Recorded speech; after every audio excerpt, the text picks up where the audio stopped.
અમદાવાદના આનંદનગર વિસ્તારમાં રવિવારે રાત્રે બાળકોની રમત જેવી નજીવી બાબતે વાલીઓ વચ્ચે મારામારી થઈ હતી। સ્કારલેટ સોસાયટીમાં ક્રિકેટ રમતા બાળકોના ઝઘડામાં મોટાઓ કૂદી પડતા મામલો વિચક્યો હતો। આ ઘટનામાં એક પક્ષે બહારથી હથિયારધારી માણસો બોલાવી સોસાયટીમાં મારામારી અને મહિલાની છેડતી કરી હોવાના ગંભીર આક્ષેપો થયા છે। આનંદનગર વિસ્તારમાં સ્કારલેટ સોસાયટીમાં રાત્રે બાળકો ક્રિકેટ રમી રહ્યા હતા ત્યારે તેમની વચ્ચે બોલાચાલી થઈ હતી।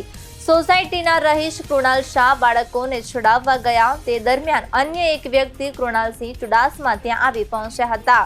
બાળકોની વાતને લઈને બંને વાલીઓ વચ્ચે ઉગ્ર બોલાચાલી શરૂ થઈ હતી, જે જોતજોતામાં હિંસક મારામારીમાં ફેરવાઈ ગઈ હતી।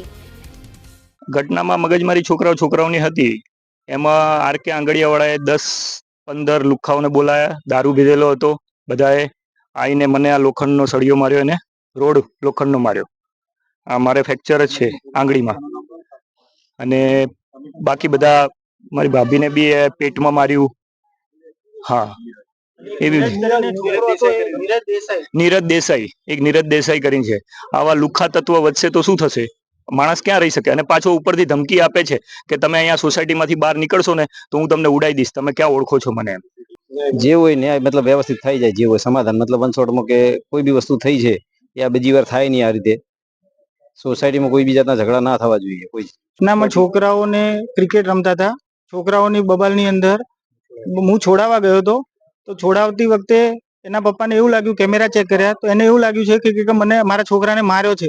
એટલે એ પ્રમાણે એને 12 ગુંડા બોલાયા છે। આરકે આંગડિયાનો માલિક શું નામ છે એનું? કૃણાલસિંહ ચૌહાણ ચુડાસમા, કૃણાલસિંહ ચુડાસમા